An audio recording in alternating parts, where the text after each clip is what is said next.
In the crisp mountain air, retired Force Recon Marine Michael Cooper was supposed to be enjoying a peaceful weekend, teaching his teenage son how to fish at Pine Ridge Campground.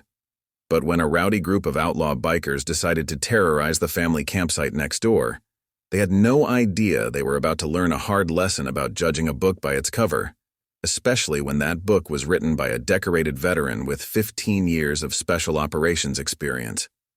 The crisp mountain air carried the scent of pine needles and campfire smoke across Pine Ridge Campground on a cool Friday morning in September. Michael Cooper, a broad-shouldered man in his early 40s with salt and pepper hair and watchful gray eyes, methodically unpacked fishing gear from his weathered Ford F-150. At 6 feet 2 inches with the lean, muscular build of someone who never quite left their military discipline behind, Cooper moved with the fluid efficiency of a man accustomed to being aware of his surroundings. The faded USMC tattoo on his forearm caught the morning light as he reached for another box of gear. His 15-year-old son, Jason, sat on a nearby log, watching his father organize their weekend fishing expedition with the same precision he approached everything else. "Dad, you're setting up camp like we're still doing your survival training exercises," Jason teased, but there was admiration in his voice. It had been 3 years since Cooper had retired from the Marines after a distinguished career in Force Recon, and 5 months since his divorce was finalized. These father-son weekends had become precious time for them both. "Old habits die hard, buddy," Cooper replied with a slight smile, his eyes continuously scanning the tree line in a pattern developed over countless missions. He'd chosen this particular campsite for its elevated position and clear sight lines, another habit he'd never quite shaken.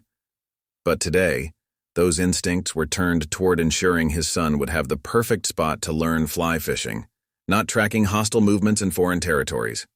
Cooper paused his unpacking, watching Jason attempt to set up his new fishing rod.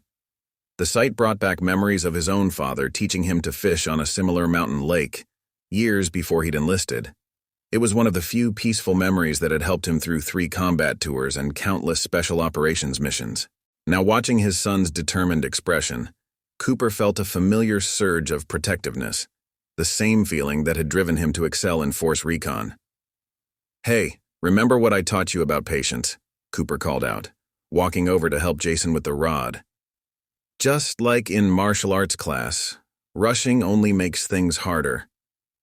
The boy had been taking classes at Cooper's friend's dojo, another way they'd been bonding since the divorce. "You know, in the Marines, we spent more time preparing than actually doing. Same principle applies here." The morning sun filtered through the towering pines as other families began setting up their own camps nearby. A young couple with 2 small children had taken the site next to theirs, their kids excitedly exploring every pine cone and rock they could find. The father, struggling with a tent pole, gave Cooper a friendly wave, which he returned with a nod. Pine Ridge was one of the more popular campgrounds in the state park, known for its pristine lake and excellent fishing spots. Cooper had discovered it during his own recovery period, finding peace in the quiet waters and mountain views. "Hey, Mr. Cooper," called out Tom, the campground host, walking over with his clipboard. The older man's Vietnam veteran cap was worn with pride, and his careful gait spoke of old wounds earned in service. "Good to see you back again. Weather's perfect for fishing this weekend." Tom had taken a liking to Cooper during his previous visits, recognizing a fellow veteran in the way he carried himself. They'd shared coffee a few times, swapping stories about their service days. Tom in Vietnam, Cooper in Afghanistan and Iraq. "Thanks, Tom. Teaching Jason the basics of fly fishing this time?" Cooper responded, nodding toward his son who was now attempting to untangle his fishing line with teenage determination. "Figured it's time he learned something more challenging than dropping a line off the dock." "Good timing, too," Tom added quietly, glancing around before continuing. "Had some trouble last weekend with rowdy types. Always feel better having someone with your background around." He tapped his own veteran's cap meaningfully before moving on to check on other campers. As the morning progressed, Cooper finished setting up their campsite with military precision. Everything had its place. Tent positioned for optimal awareness of surroundings, gear organized for easy access, and their food stored properly to avoid attracting wildlife. Some habits from his Force Recon days never left him, and he'd learned over the years that they served him well even in civilian life. The peaceful scene was exactly what Cooper had been looking for, a chance to reconnect with his son and maybe share some of the patience and focus that fishing had taught him during his own recovery from combat stress. Little did he know that this serene morning was about to take an unexpected turn, one that would require every bit of his training and self-control to handle what was coming up the mountain road, announced by the distant rumble of approaching motorcycles. 1. The first hint of disruption came with a low rumble echoing off the mountain slopes. Cooper's trained ear recognized the sound instantly. Multiple motorcycles, heavy cruisers approaching fast up the winding road to Pine Ridge. The noise grew steadily louder, shattering the morning tranquility and causing nearby campers to look up from their activities with concern. "Those guys are really gunning for it, aren't they?" Jason commented, still focused on organizing his tackle box. Cooper said nothing, but his posture shifted subtly, a change so slight only someone with similar training would notice. His eyes tracked to the campground entrance while his hands continued their work, muscle memory from years of maintaining situational awareness in hostile territories. The roar of engines crescendoed as 6 motorcycles burst into view, their riders ignoring the clearly posted 5 mph speed limit. They were riding formation, 2 by 2, in a way that made Cooper's jaw tighten. Not casual weekend riders, but a gang with something to prove. Their black leather vests displayed patches identifying them as the Iron Wolves, a motorcycle club Cooper had heard Tom mention during previous visits, usually in the context of problems at other campgrounds. The lead rider, a massive man with a graying beard and arms covered in faded tattoos, raised his fist, signaling the others to stop. They pulled into the campground's central area, engines deliberately revving before cutting off. The sudden silence felt heavier than the noise had been. Cooper watched as nearby parents instinctively called their children closer, the young couple next door quickly retreating into their tent. "Looks like we got ourselves a prime spot, boys," the leader announced loudly, his voice carrying across the campground as he surveyed the area. His eyes settled on a vacant site near the lake, one reserved for another family, judging by the "reserved" tag still visible on the post. The other riders dismounted, their boots crunching on gravel as they began unloading cases of beer and camping gear that looked suspiciously unused. Tom appeared from his host cabin, clipboard in hand, walking with deliberate calm toward the group. "Afternoon, gentlemen, I'll need to see your reservation confirmation." His voice was steady, but Cooper recognized the tension in the older veteran's stance. The leader of the bikers turned slowly, looking down at Tom with obvious disdain. "Reservation? Yeah, we got one right here," he sneered, pulling out a wadded bill from his vest pocket and flicking it toward Tom's feet. His companions laughed, the sound harsh against the mountain quiet. "Consider our registration fee, old-timer." Tom's face reddened, but he held his ground, his Vietnam veteran's cap still sitting proud on his head. Cooper continued his preparations, movements unchanged, but his senses were now operating on high alert. He noted details with professional precision.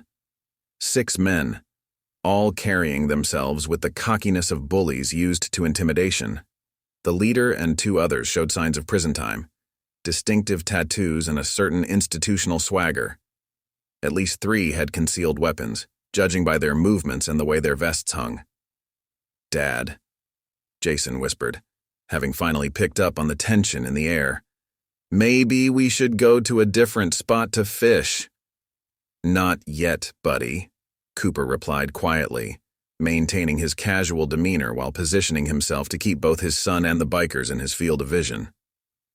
"Sometimes the best thing to do is stay right where you are and let things play out. Remember what I taught you about situational awareness?" The situation at the entrance was escalating. Tom stood his ground, explaining campground rules and regulations to increasingly hostile responses. Other campers were pulling their children inside, some already packing up to leave. The young couple next door was quietly loading their car, the father's hand shaking as he tried to break down their tent. 2 more motorcycles roared into the campground, their riders carrying additional cases of beer strapped to their bikes. One of them, A younger man with a fresh snake tattoo crawling up his neck caught Cooper's attention. The way he moved suggested military experience, dishonorable discharge, if Cooper had to guess, based on the chip-on-shoulder attitude and sloppy bearing. "Looks like we got ourselves a real family place here," the snake-tattooed biker called out, mockingly waving at a frightened family hurrying past. "Maybe we should join the morning sing-along, boys?" His companions roared with laughter, the sound echoing off the surrounding pines like a challenge to the peaceful morning. The relative calm was shattered by the sound of breaking glass. One of the bikers had knocked over a family's lantern, laughing as the parents scrambled to keep their children away from the shards. Another biker was already opening a beer, deliberately pouring some on the ground near a family's campsite. Cooper's hand tightened almost imperceptibly on the tent pole he was holding, but his face remained impassive. He knew from experience that what happened in the next few minutes would set the tone for the entire weekend. Cooper watched as Tom made one last attempt to maintain order, his Vietnam veteran pride keeping him steady despite being clearly outmatched. "This is a family campground, gentlemen. If you can't follow the rules, I'll have to ask you to leave and call the Rangers." The response was predictable. More laughter, more revving engines, and a clear message that the Iron Wolves weren't going anywhere. Cooper knew that park rangers were at least 30 minutes away, even if Tom had already called them. A lot could happen in 30 minutes, and judging by the escalating situation, something was bound to break soon. In his experience, bullies like this always pushed until someone pushed back. The situation deteriorated quickly over the next 15 minutes. The Iron Wolves had claimed 3 campsites near the lake, ignoring the reserved signs and spreading out their minimal gear. Empty beer cans already littered the ground as loud music blasted from a portable speaker, drowning out the natural sounds of the wilderness. The smell of marijuana drifted across the campground, causing parents to usher their children into RVs and tents. Cooper observed it all while showing Jason how to tie proper fishing knots, his movements deliberate and calm, but his trained eye caught every detail. The way the snake-tattooed biker kept pacing near the family campsites, how the leader positioned himself to intimidate anyone walking to the restrooms, the subtle hand signals between members that suggested prison yard communication. "Hey!" A sharp cry cut through the heavy metal music. The young father from the neighboring campsite was confronting one of the bikers. "That's our cooler you're taking!" His voice trembled, but he stood his ground, his wife watching nervously from their half-packed car with their children inside. The biker, a heavy-set man with brass knuckles hanging from his belt loop, turned slowly. "Prove it," he growled, cracking open a beer he'd pulled from the contested cooler. The father's face reddened, his fists clenching uselessly at his sides. Cooper set down his fishing line. "Stay here, Jason," he said quietly, his voice carrying the same tone he'd used giving orders in combat situations. "If anything happens, get in the truck and lock the doors." Jason nodded, understanding the seriousness in his father's voice. "That's enough." Tom's voice rang out as he approached again, this time holding his phone.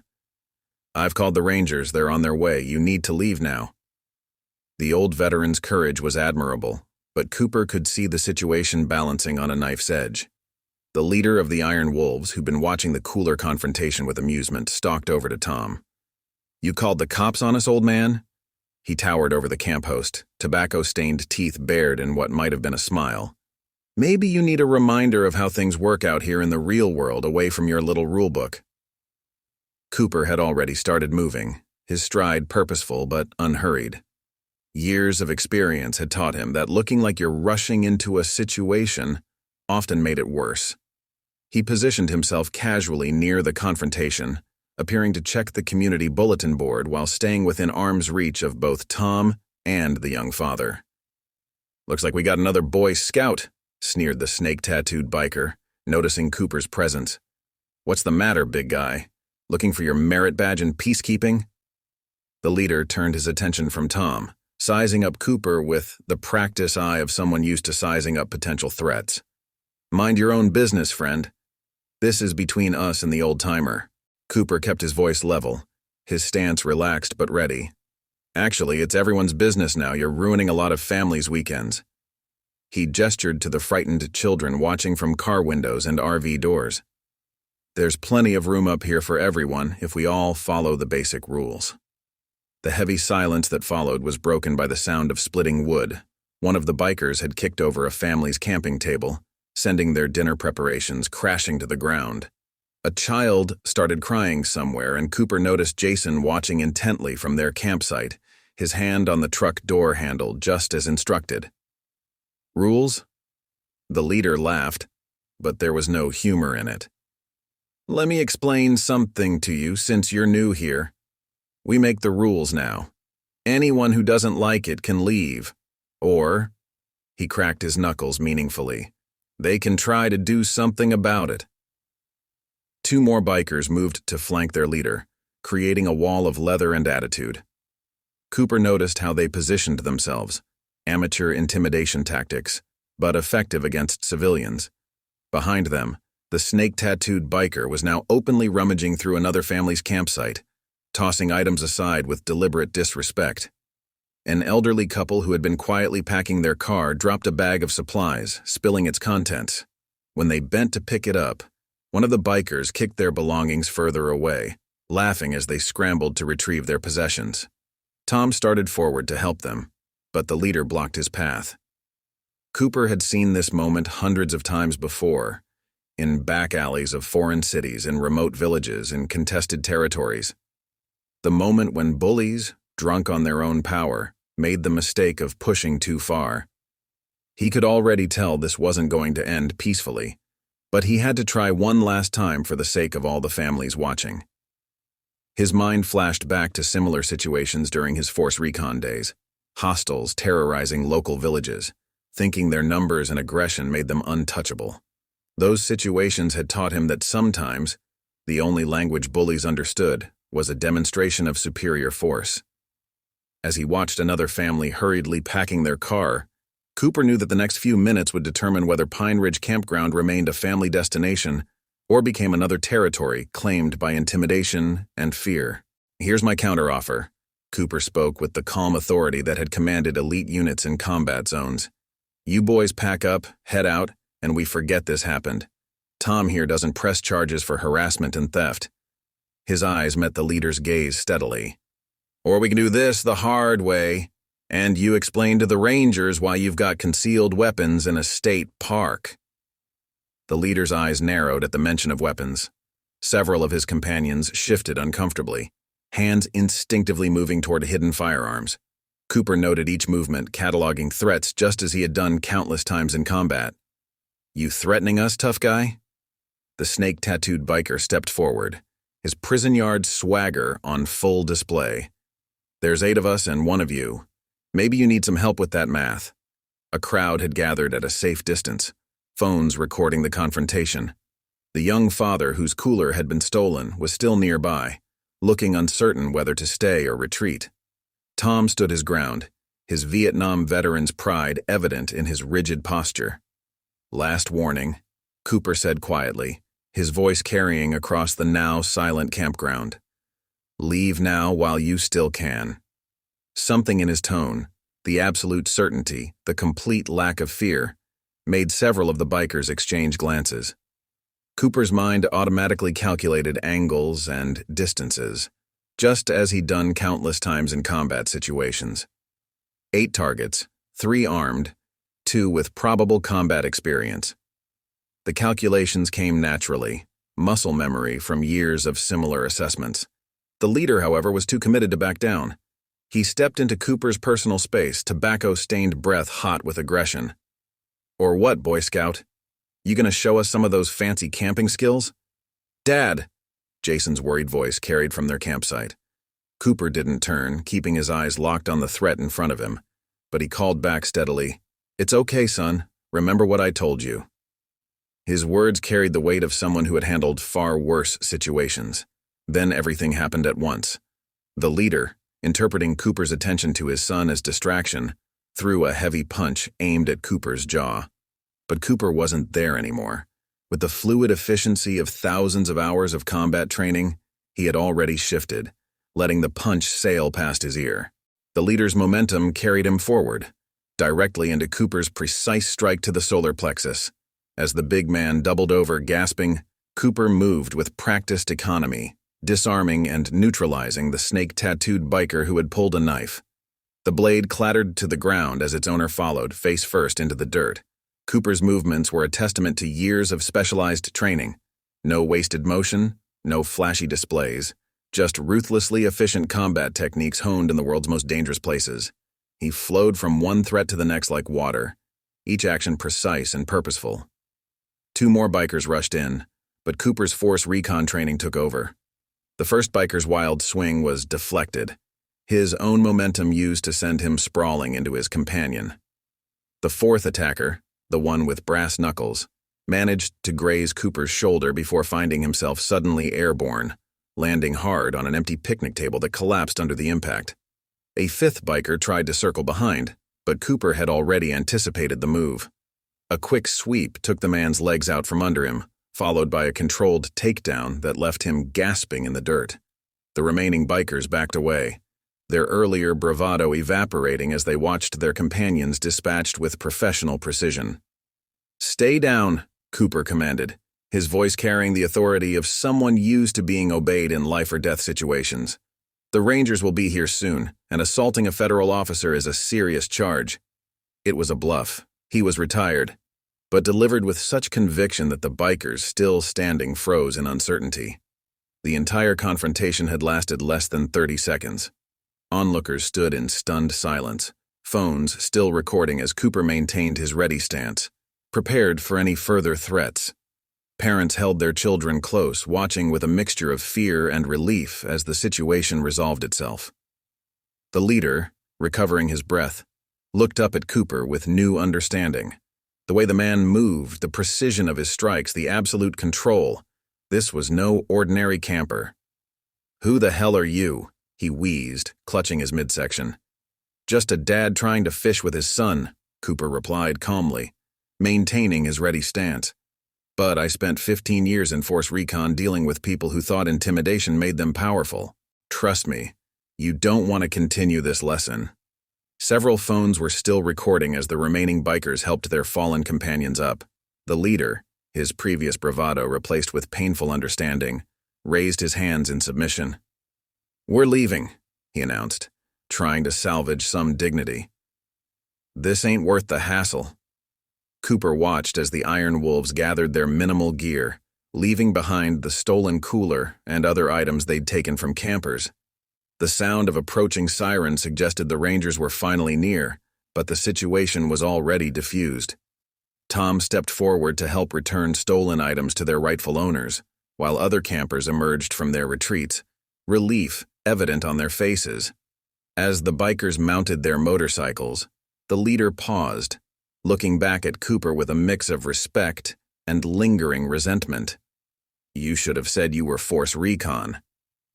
"You shouldn't have needed to know," Cooper replied evenly. "Being decent to others doesn't require knowing their background."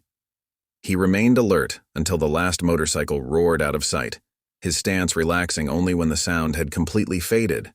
As the last echoes of motorcycle engines faded into the distance, a different kind of tension filled Pine Ridge Campground, the electric atmosphere that follows narrowly averted disaster. Cooper remained alert, scanning the tree line out of habit, though his posture had relaxed slightly. Parents emerged from RVs and tents, children peeking out cautiously behind them. Jason approached his father, pride and concern mixing on his teenage face. "Dad, that was... I knew you were trained, but..." He struggled to find the right words. Cooper placed a reassuring hand on his son's shoulder. "Remember what we talked about after your first martial arts class?" Cooper asked quietly. "About how real strength isn't about hurting people, but protecting them?" Jason nodded, watching as his father helped the elderly couple retrieve their scattered belongings. "Sometimes the hardest battles are the ones you try hardest to avoid." 2 ranger vehicles pulled into the campground, lights flashing. The lead ranger, a sharp-eyed woman named Rodriguez, took statements while her partner collected the abandoned knife and brass knuckles as evidence. Tom provided the phone footage from multiple campers, clear documentation of both the bikers' harassment and Cooper's measured response. "Quite a morning," Ranger Rodriguez commented, reviewing the videos. Her experienced gaze caught every detail of Cooper's efficient movements. Most civilians would have either run or escalated immediately. You maintained control of the situation perfectly. She paused the video. Force Recon? Former, Cooper replied simply, filling out his statement form. Just trying to enjoy some fishing with my son. He gestured toward Jason, who was helping the young family reorganize their campsite, returning items the bikers had scattered. The ranger nodded knowingly. 15 years of service shows. That takedown was textbook perfect. We've had trouble with the Iron Wolves before, but never had anyone handle them so professionally. She made some final notes in her report. They won't be welcome in any state park after this. We'll make sure of that. The campground community transformed in the hour that followed. What had been a loose collection of separate families became something more cohesive. The elderly couple whose belongings had been scattered invited nearby children to share their fresh-baked cookies. The young father whose cooler had been stolen now helped another family repair their damaged picnic table. A group of campers had organized an impromptu community dinner, sharing their supplies to replace the food that had been destroyed or stolen. The atmosphere had shifted from fear to celebration, the shared experience creating bonds between strangers. Children played together while parents swapped camping stories, the morning's tension replaced by a sense of community. "You know," Tom said, bringing Cooper and Jason each a hot coffee from his cabin. "In all my years running this campground, I've never seen someone handle a situation like that." The old veteran's eyes held understanding. No shots fired. No one seriously hurt. Just clean, professional peacekeeping. Reminds me of the best officers I served under in Nam. "I'm no hero," Cooper corrected gently, showing Jason how to repair the broken tent pole of a neighboring campsite. "Just someone who couldn't stand by and watch good people being harassed. Sometimes standing up is the only choice we have." As the afternoon sun filtered through the pines, the campground settled back into its natural rhythm. Children returned to playing, though now they included Jason in their games, asking excited questions about his dad. Cooper noticed how his son stood a little taller, understanding now what his father had always tried to teach him about responsibility and courage. Several campers had gathered by the lake, sharing stories and setting up fishing spots. The young father, whose cooler had been stolen, approached Cooper. "I was scared to stand up to them," he admitted. "Been thinking about what I should have done differently." "You did stand up," Cooper replied, testing his fishing line. "That takes courage, especially when you're protecting your family. The trick is knowing how to stand up effectively." He demonstrated a proper knot for the man's son, who watched with rapt attention. "Think they'll come back?" Jason asked as they finally returned to setting up their fishing gear. Cooper shook his head, checking his tackle box. "Bullies rarely return to places where they've lost face," he explained. "Besides, the Rangers have their descriptions and license plates now. This campground is probably off their list for good." A family walking past to the lake waved warmly, their young daughter proudly wearing a Junior Ranger badge. The father nodded respectfully to Cooper, a silent acknowledgement between men who understood the importance of standing up for others. "You know what's funny, Dad," Jason said, successfully tying his first proper fishing knot. "This morning you said we'd learn about patience and focus from fishing. I think we learned those lessons before we even got to cast a line." Cooper smiled, watching the sunset paint the lake in shades of gold. The campground host was making his evening rounds, stopping to chat with families who had decided to stay despite the morning's excitement. Children's laughter echoed across the water, mixing with the songs of evening birds. The scene was peaceful again, but somehow different, stronger, more united. "Sometimes the best lessons find us when we least expect them," Cooper replied, helping Jason bait his hook. "Now, about that fishing lesson." The last rays of sunlight painted Pine Ridge Lake in brilliant oranges and purples as Cooper and Jason settled into their fishing spots. The evening air had grown cooler, carrying the mingled scents of pine needles and campfire smoke. Other families had also gravitated toward the water, creating a peaceful scene far removed from the morning's tension. "Remember, it's all in the wrist," Cooper demonstrated, showing Jason how to cast his line. "Just like I showed you, smooth and steady." He watched with pride as his son's cast flew true, the lure landing with a gentle plop in the golden water. "Perfect. You're a natural." Nearby, the young family whose cooler had been stolen was roasting marshmallows. Their children's laughter carried across the water, a sound that made Cooper smile. The father caught his eye and raised his coffee mug in a grateful salute. "Dad," Jason said quietly, reeling in slowly as instructed. "How did you know? I mean, this morning, with those guys. How did you know exactly what to do?" He paused, choosing his words carefully. "You weren't even scared." Cooper adjusted his line thoughtfully. "That's not true. I was scared." He let that sink in for a moment. Being brave doesn't mean you're not afraid. It means you do what's right despite being afraid. In Force Recon, we learned that fear is just information. It tells you to be alert, to be ready. A fish jumped nearby, creating ripples that caught the fading light.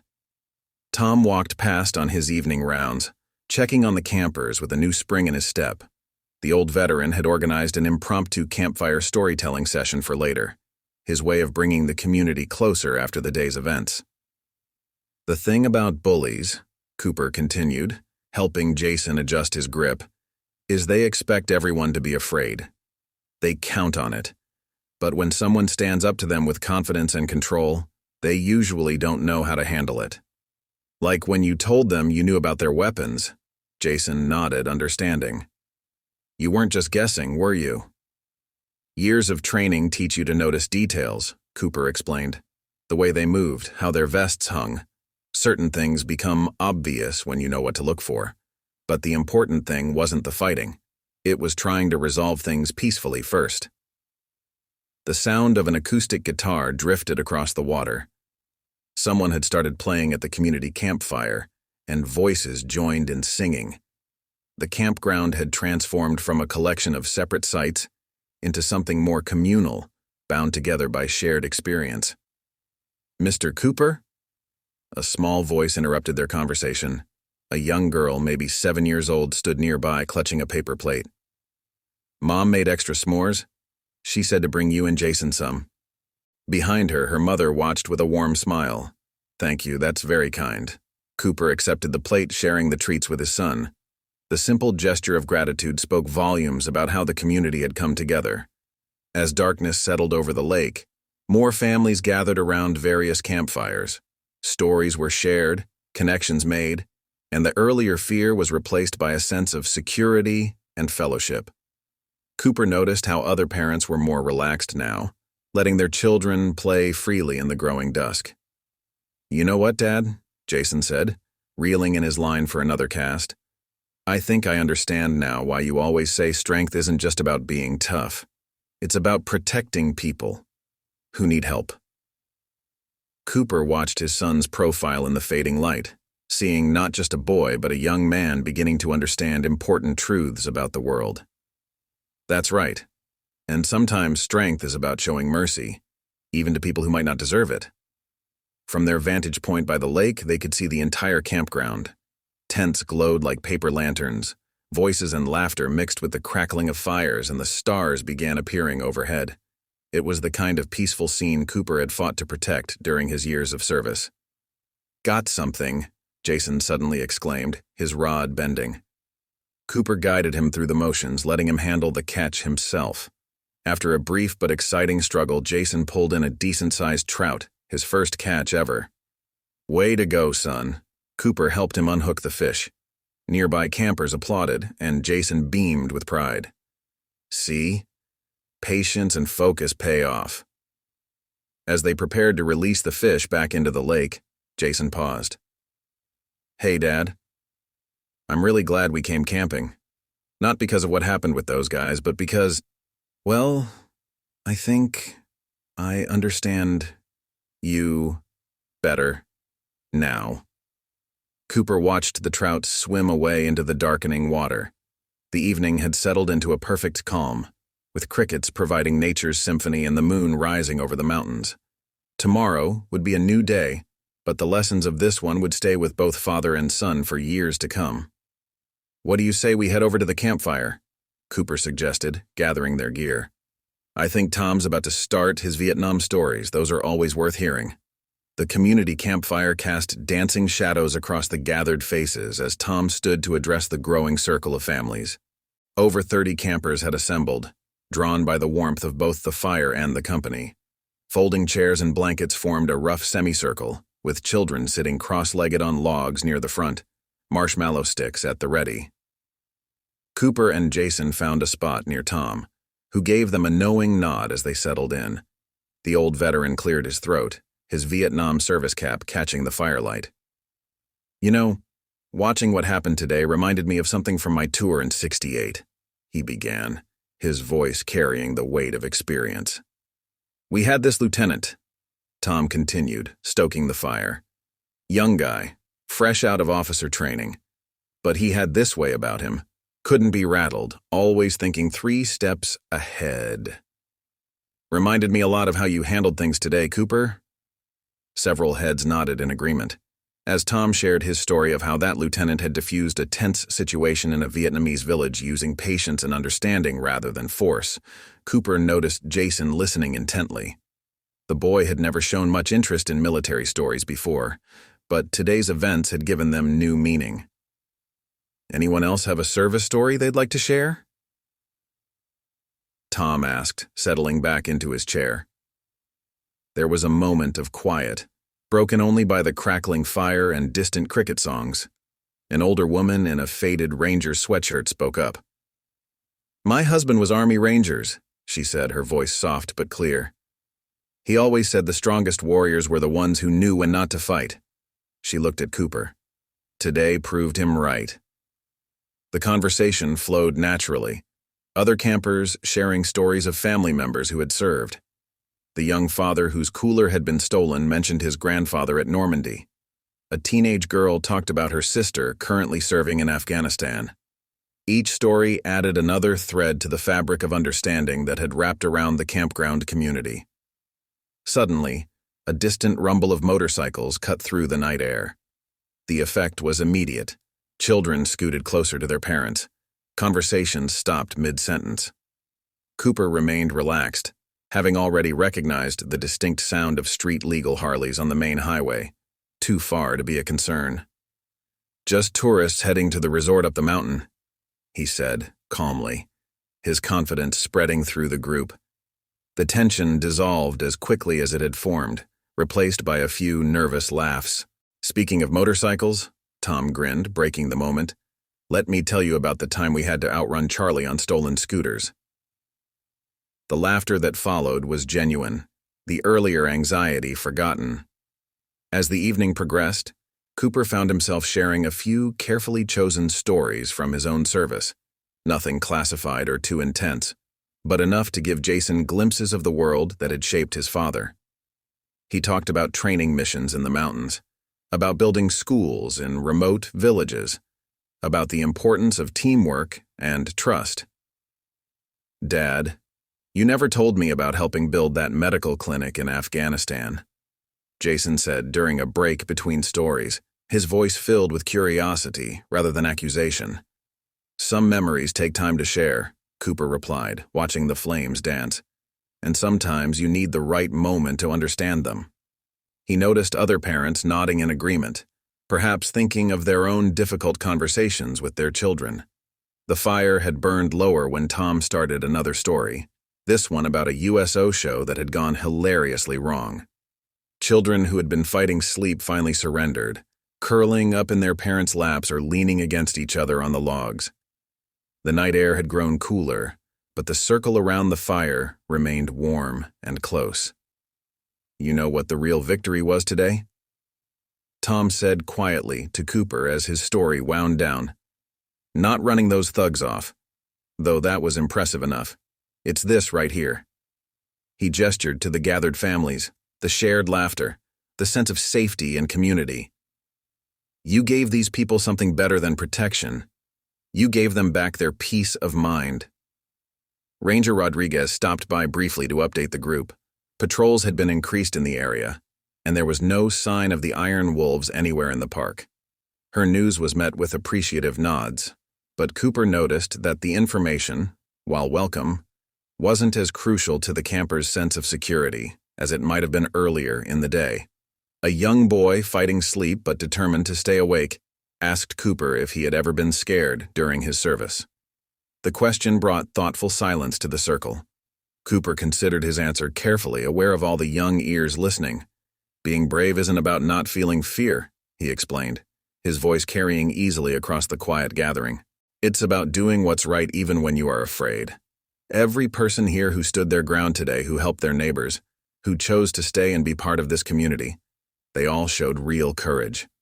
The stars wheeled overhead, bright and clear in the mountain sky, as more stories were shared and connections deepened. Tomorrow would bring new adventures, but this night belonged to the simple power of people coming together, finding strength in each other's experiences and courage in each other's presence.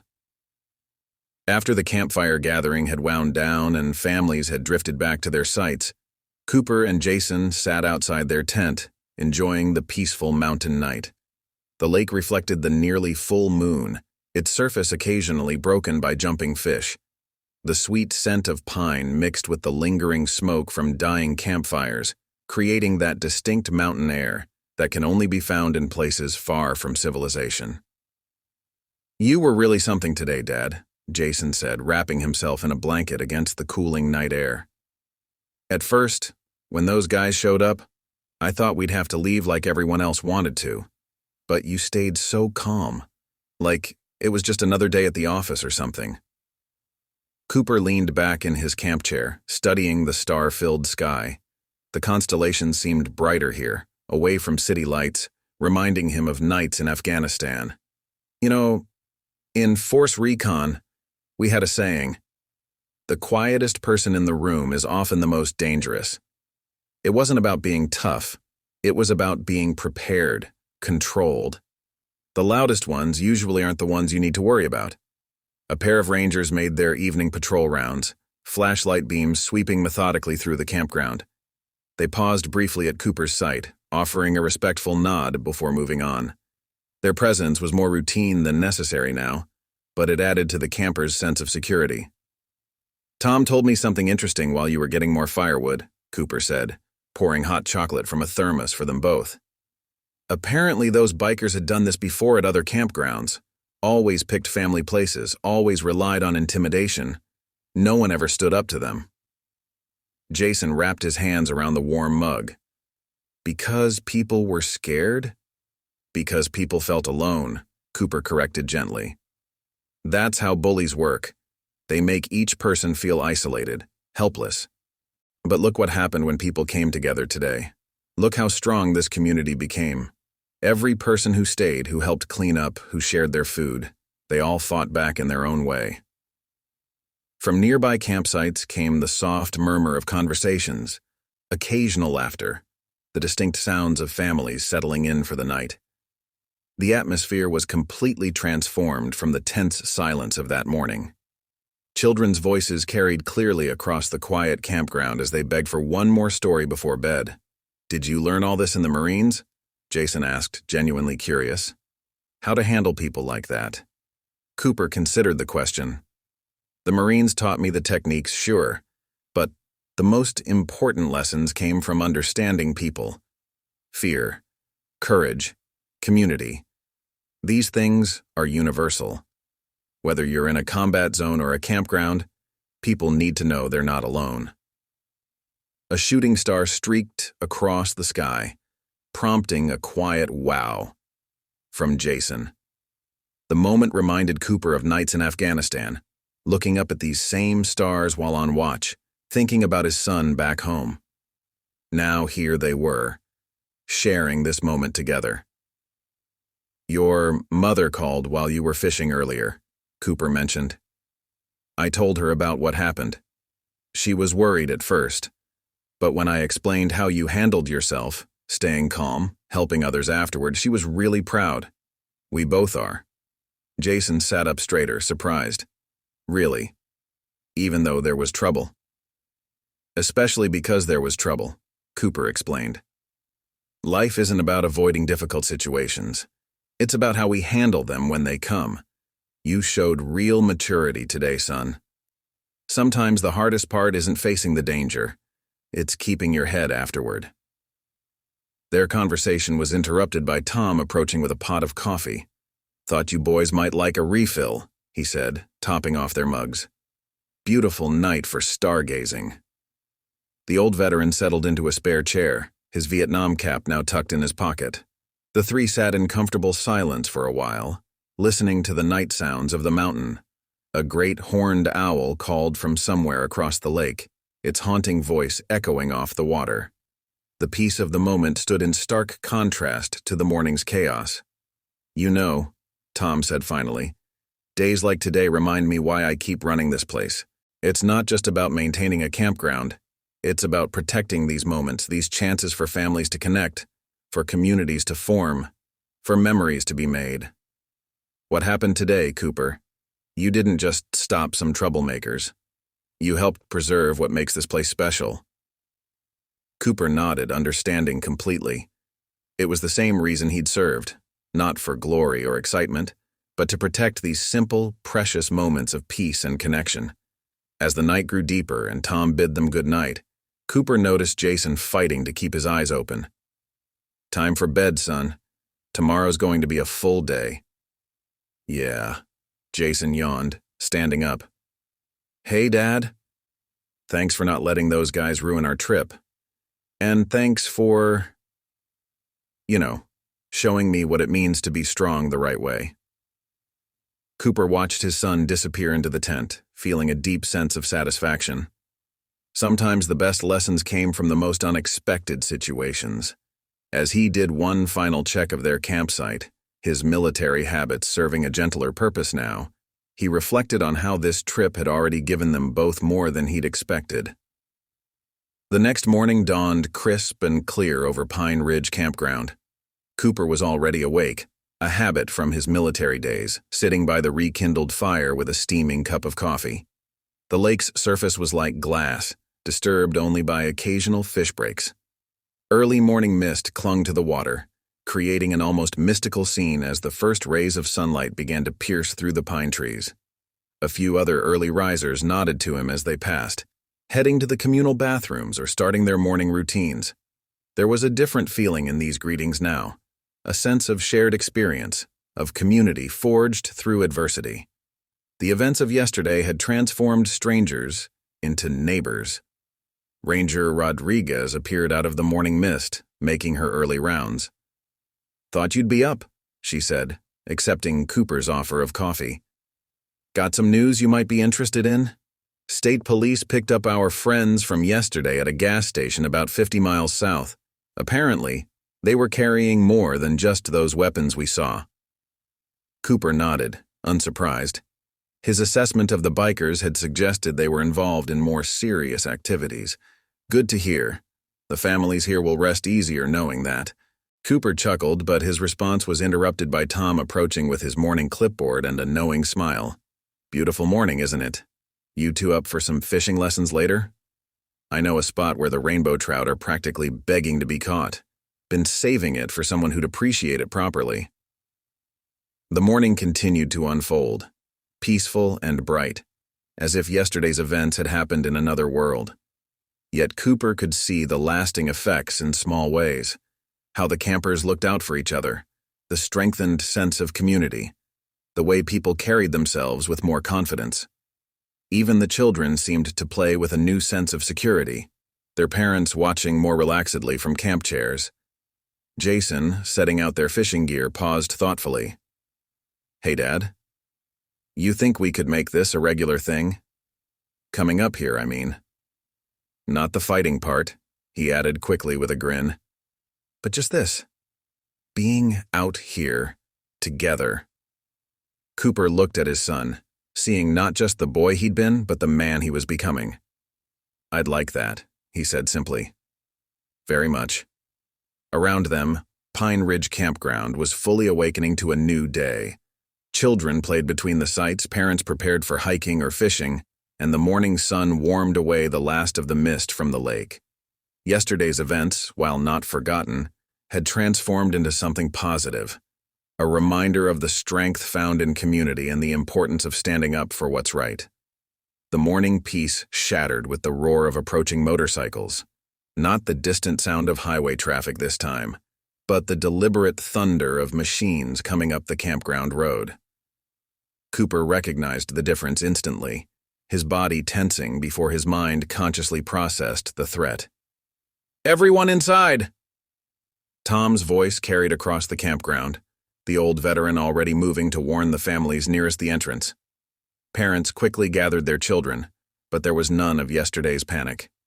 Instead, Cooper noticed people moving with purpose, older kids helping younger ones, adults positioning themselves protectively. "Jason," Cooper said calmly, "remember where I told you to wait if trouble came."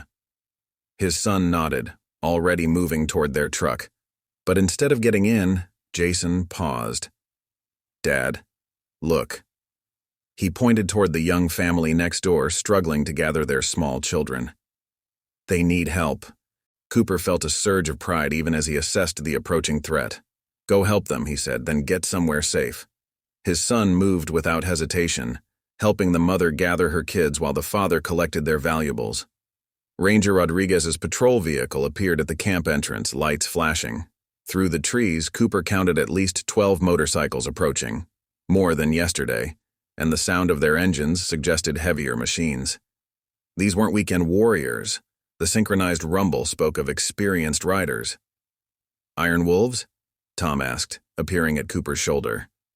The old veteran held his walking stick like a weapon, and Cooper noticed several other men emerging from their campsites, armed with baseball bats and camping tools. "No," Cooper replied, recognizing the different engine sounds. "Different group. Probably friends of theirs." He moved toward the entrance, his stride purposeful. "Tom, get everyone back. If these guys are who I think they are, they're more dangerous than yesterday's bunch." The motorcycles rounded the final bend, massive machines painted matte black, their riders wearing matching leather cuts with a different insignia. A blood-red skull with crossed chains. The lead rider, a massive man with a graying beard and multiple face scars, cut his engine. The sudden silence felt like the calm before a storm. "We're looking for the guy who messed with our brothers yesterday," the leader announced, his voice carrying across the now empty campground center. "Got some business to settle." Cooper stepped forward, positioning himself between the bikers and the campsites. He noticed Ranger Rodriguez quietly speaking into her radio. Reinforcements would be at least 20 minutes away. A lot could happen in 20 minutes. "Your brothers were breaking the law," Cooper replied evenly. "They chose to leave. Suggest you do the same." A harsh laugh rippled through the biker group. "Ex-military, right? Just like they said. Well, we got some veterans too." He gestured to several riders who carried themselves with familiar military bearing. "Difference is we learned not to fight other people's battles." "Protecting innocent people isn't other people's battles," Cooper responded, his voice carrying clearly. "It's what we swore to do." The leader dismounted, his boots crunching on gravel. 4 others followed, spreading out in a practiced formation that confirmed Cooper's suspicion. These weren't just bikers, they were trained fighters. He noticed their subtle hand signals, the way they established overlapping fields of view. These men had seen combat. "Last chance to walk away, Marine," the leader called out, though his hands were already curling into fists. "No need for this to get messy." Cooper's response was interrupted by movement behind him. Tom had returned, and he wasn't alone. At least 10 other men from the campground had formed a line, including several veterans Cooper had met at last night's fire. They carried themselves with quiet determination. "He's not alone," Tom announced, his Vietnam veteran's cap set firmly on his head. "And this isn't just his fight anymore." Ranger Rodriguez stepped up as well, her hand on her holster. This is a state park, gentlemen. Whatever grievance you have stops at our gate. The leader assessed the situation, his experienced eyes taking in the growing number of determined faces.